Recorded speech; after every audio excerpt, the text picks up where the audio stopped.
Fallait-il cesser d'alimenter Eluana? Eluana, c'est cette affaire en Italie qui a défrayé la chronique. C'est cette jeune femme de 38 ans, morte lundi dernier, dans un hôpital d'Udine, dans le nord de l'Italie.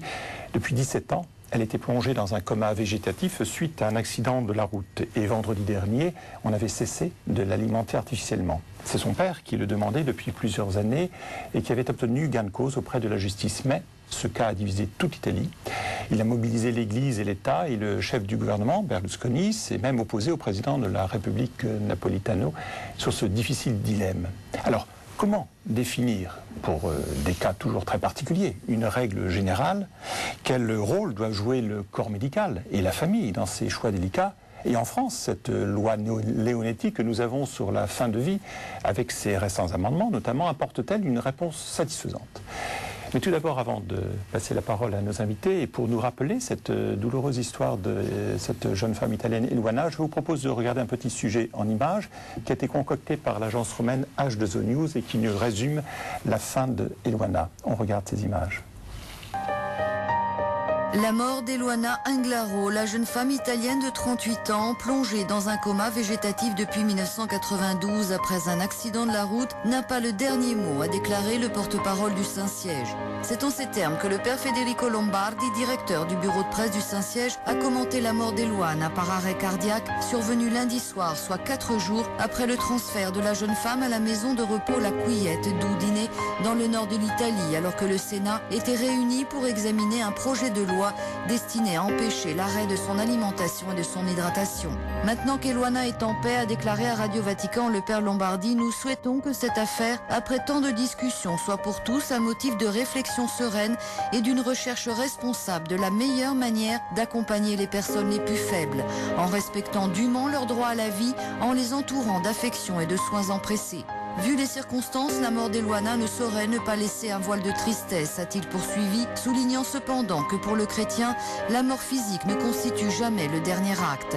Ainsi, au nom d'Eluana, nous continuerons, a-t-il dit, à chercher les moyens les plus efficaces de servir la vie. La conférence épiscopale italienne s'est unie à la grande douleur causée par la disparition d'Eluana. Elle fait appel à tous afin que cet amour pour la vie humaine, de la conception jusqu'à la mort naturelle, ne fasse jamais défaut. Alors, on a bien sûr, une fois de plus, là ça se produit en Italie, on sait que d'autres cas ont pu se produire de ces fins de vie douloureuses également en France. On a un cas particulier. Jean-François Baudin, on a toujours tendance à dire chaque cas ne peut pas être comparable à un autre. Est-ce qu'on peut néanmoins tirer des leçons de chaque dossier, aussi difficile soit-il?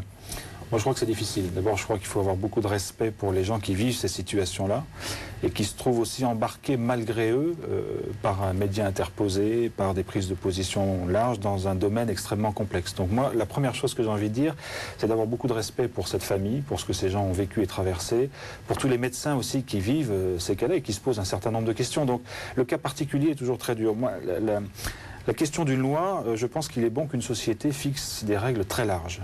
Personne aujourd'hui, on a aboli la peine de mort, je crois que personne n'a le droit de décider qui doit vivre et qui doit mourir. Une fois qu'on a fixé ces règles-là, qui sont fondamentales, parce que je crois qu'il faut des garde-fous, quand on arrive sur un cas particulier, les choses sont beaucoup plus complexes, et c'est là, à mon avis, qu'il y a beaucoup de choses à dire et des points de détail sur lesquels il faut vraiment travailler. Alors même question, Jean-François Colosimo, est-ce qu'on peut tirer déjà des premières leçons d'un cas particulier comme celui d'Eluana? Moi, je crois pas. Je crois pas parce qu'en fait, on est sur un territoire complètement mouvant. Les frontières de la vie, la représentation de la vie, qu'est-ce que la vie ont changé. Les frontières de qu'est-ce que la vie humaine, la vie du cerveau, la vie du corps, etc. Tout ça est en pleine mutation. En mutation souvent difficile, convulsive, grave, mais en mutation tout de même. La mort elle-même a changé. On meurt à l'hôpital, on ne meurt plus chez soi. Les enfants qui ont aujourd'hui 20-25 ans, très souvent n'ont jamais vu un cadavre de leur vie, n'est-ce pas, encore. Cet effacement de la mort dont parlait Philippe Ariès. Et puis il y a par rapport à tout ça, évidemment, la société d'abondance, la société technique. Et dans cette société technique, cette espèce d'individu roi qui est l'héritier de cette liberté de conscience qu'a fabriqué le christianisme, si ce n'est que le christianisme l'entourait de valeurs, et qu'aujourd'hui cette liberté devient une valeur en soi. Et voilà que là, on se retrouve face à une contradiction énorme. C'est ce fameux paradoxe de la culture de mort, qui est une culture de vie néanmoins, qui se fait une culture de la liberté, dont parlait très bien le pape Jean-Paul II. Alors, est-ce qu'il faut que les églises, je dirais, arment le bras du législateur? Je ne suis pas sûr que ce ne soit pas une espèce de combat en quelque sorte perdu d'avance, parce que je ne suis pas sûr que ces cas soient aussi décisifs finalement qu'on le dit, si ce n'est que leur accumulation montre que nous sommes en mutation et nous ne savons pas vers où nous allons.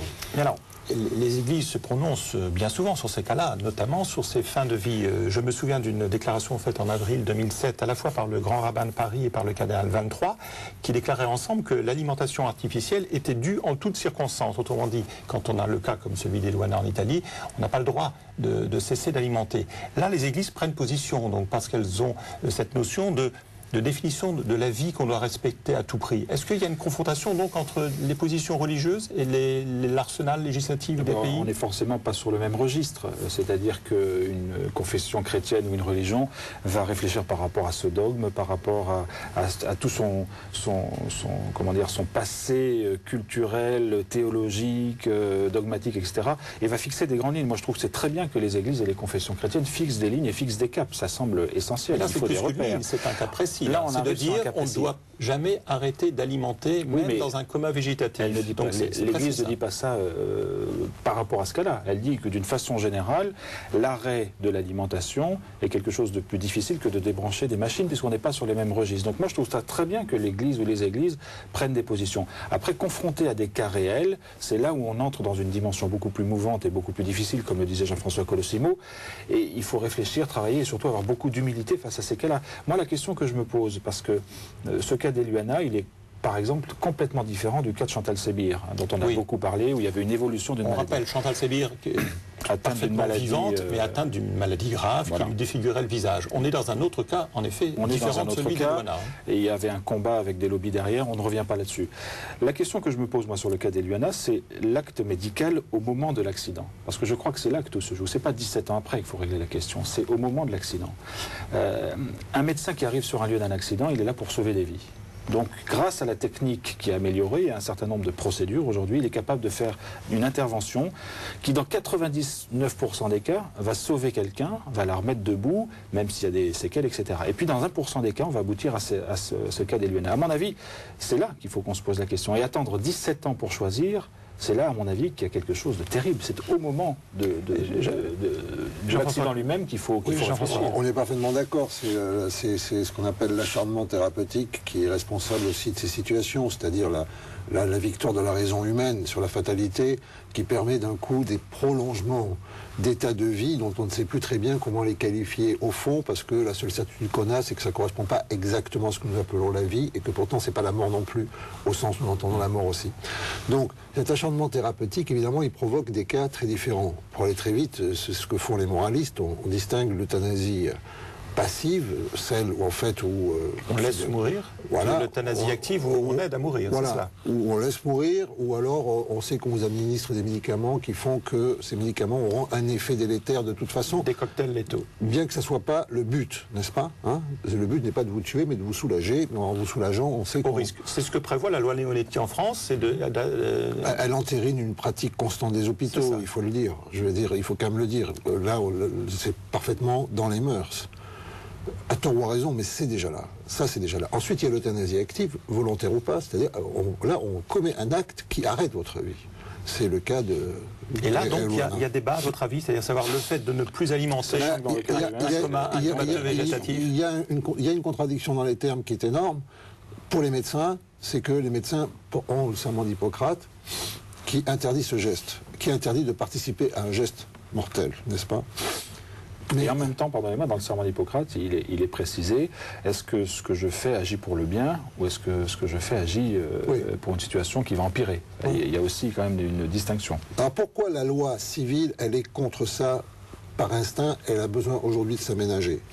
Parce qu'il y a deux problèmes qui sont énormes. Il y a un problème d'abord d'intention de l'acte, parce qu'après tout, je pourrais vous faire tuer à l'hôpital sous prétexte de soulager vos souffrances. C'est ça l'idée. Donc la crainte de dérive. La crainte de dérive. Et la deuxième chose, c'est un problème de justice sociale. C'est qu'effectivement, il se peut très bien que, eu égard à la libéralisation de la médecine, de plus en plus, ça soit les pauvres qu'on euthanasie, de préférence aux riches qui, eux, pourront se payer des services que les pauvres ne pourront pas se payer. C'est un problème de... Alors là, on voit que d'un coup, on était parti sur ma liberté personnelle, et on aboutit à des problèmes de société qui ne sont même pas des problèmes métaphysiques ou religieux, qui sont des problèmes immédiatement politiques.